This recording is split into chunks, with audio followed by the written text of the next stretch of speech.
It all kicks off with the kind of perfectly normal household moment that only this family can turn into a full-blown crisis. Mike tries to be helpful and do the laundry, and somehow manages to tint Gloria's bra in a way that makes it look like a modern art experiment. Edith, being Edith, treats it like a minor inconvenience and offers motherly solutions.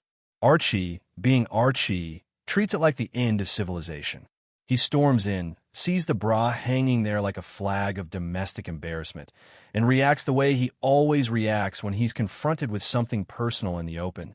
Loud, dramatic, and convinced the universe is personally mocking him. But Archie isn't just annoyed about laundry. He's rattled because something bigger is happening at work. The company is ordering physical checkups, and the rumor floating around the loading dock is the kind that makes older workers feel like they're standing on thin ice. The less healthy guy gets pushed out.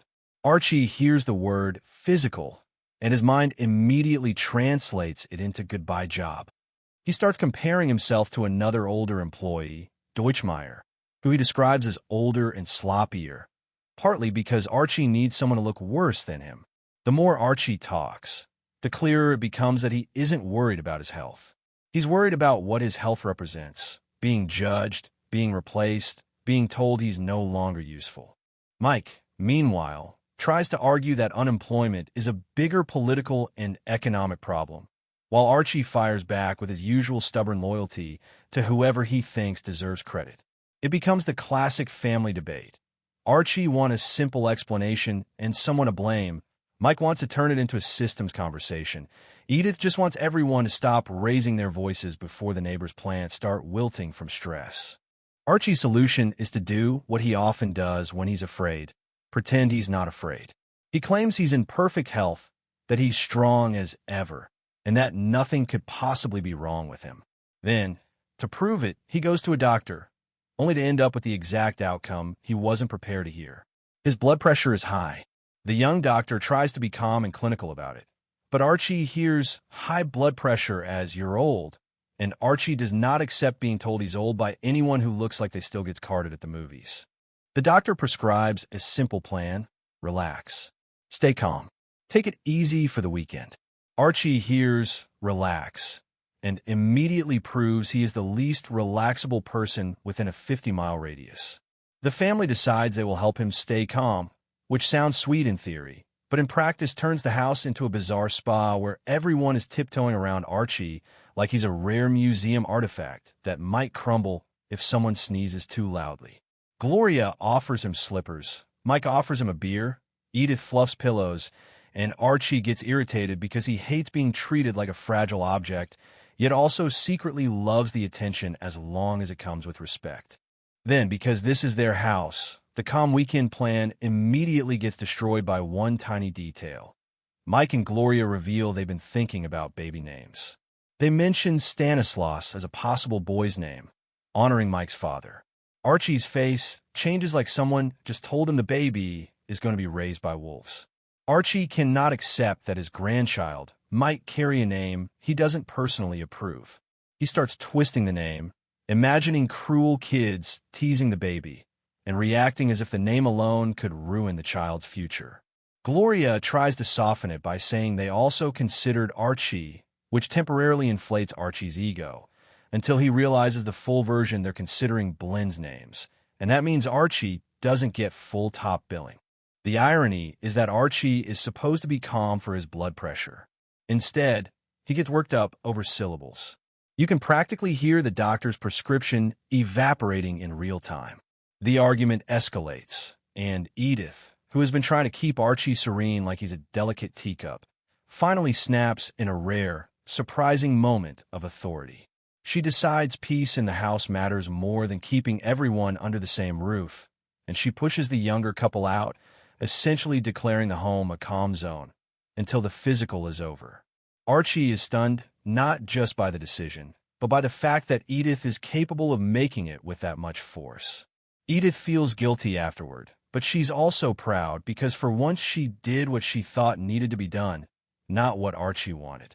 While Archie is obsessing over work and blood pressure, Mike and Gloria are dealing with a different kind of pressure: pregnancy, exhaustion, insecurity, and the emotional roller coaster of being overdue. Gloria is deep into that stage where her body feels like a foreign country and everyone keeps giving her advice like they've personally authored the instruction manual. She feels heavy, self-conscious, and extra sensitive. Mike tries to be supportive in the way he knows how. He becomes overly reasonable. He talks calmly. He tries to solve feelings with logic. This, of course, makes Gloria feel worse, because sometimes you don't want to lecture about how it's natural. You want someone to say, "I get it. This is hard. I'm with you." Their tension spikes when Mike tutors a student named Linda Galloway. Gloria feels uneasy because Linda is attractive and because pregnancy has a way of turning small doubts into loud alarms. Archie, smelling suspicion like he's a bloodhound for drama, decides he will prove something is going on. He invites Mike over for man-to-man bonding and uses wine as a truth serum, convinced that if he gets Mike relaxed enough, secrets will spill like a leaky faucet. What happens is both ridiculous and oddly sincere. Mike drinks, and instead of turning into a villain, he becomes even more honest about his own fear of doing anything stupid. He admits Linda made him uncomfortable by being flirtatious, and he admits he felt tempted for a second in that, "I'm human, and she's trying to charm me away." But then he did the right thing. He left. He chose his wife and baby over a foolish mistake. Archie, in the middle of this confession, falls asleep because Archie's relationship with wine is always the same. He starts with confidence and ends as a collapsed statue. But the truth remains, Mike wasn't cheating. He was tested and walked away. The result is that Gloria's fear gets soothed, Archie's suspicion gets deflated, and the household returns to a fragile peace.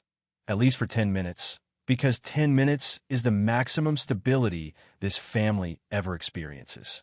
The pregnancy stress continues to rise as Gloria becomes more overdue. She counts the days like they're ticking louder.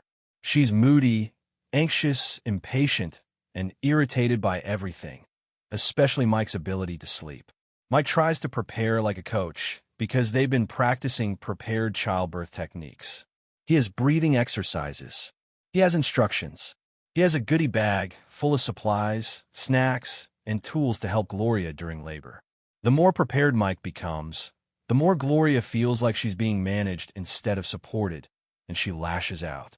Mike tries to stay calm, but his calm sometimes sounds like a lecture. Gloria wants tenderness, not a seminar.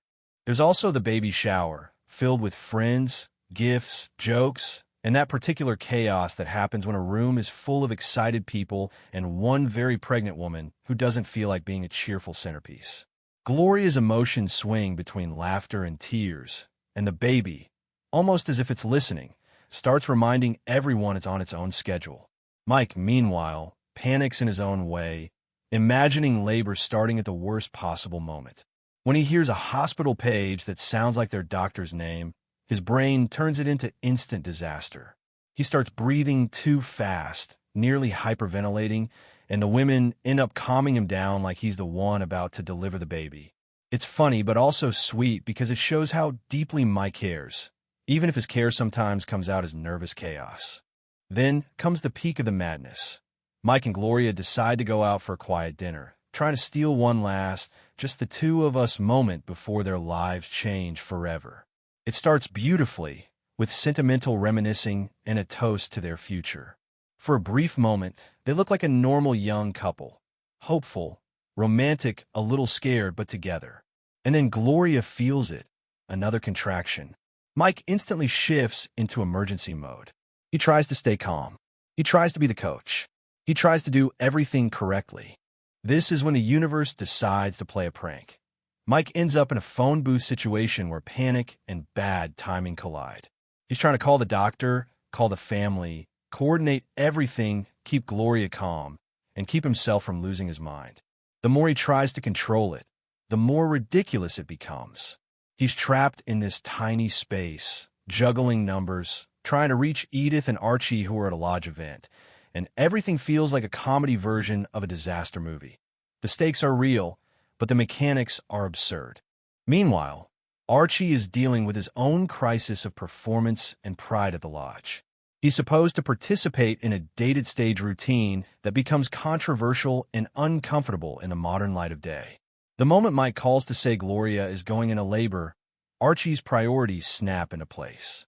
Whatever he was worried about, stage fright, reputation, lodge politics, instantly becomes irrelevant compared to being there for his daughter and grandchild. He scrambles, tries to rush out, and the whole lodge plan collapses in a frantic movement and frantic excuses. Archie may be difficult, but when it truly counts, his heart yanks him in the right direction. The story across these episodes is a roller coaster of everyday life turning into high drama. Fear of aging, fear of losing a job, fear of becoming irrelevant, fear of parenthood, fear of being abandoned, fear of change. And the comedy comes from how each character handles fear. Archie handles fear by shouting and pretending he's invincible. Edith handles fear by overcaring until she suddenly finds a spine of steel. Gloria handles fear by spiraling into emotions that are real and intense.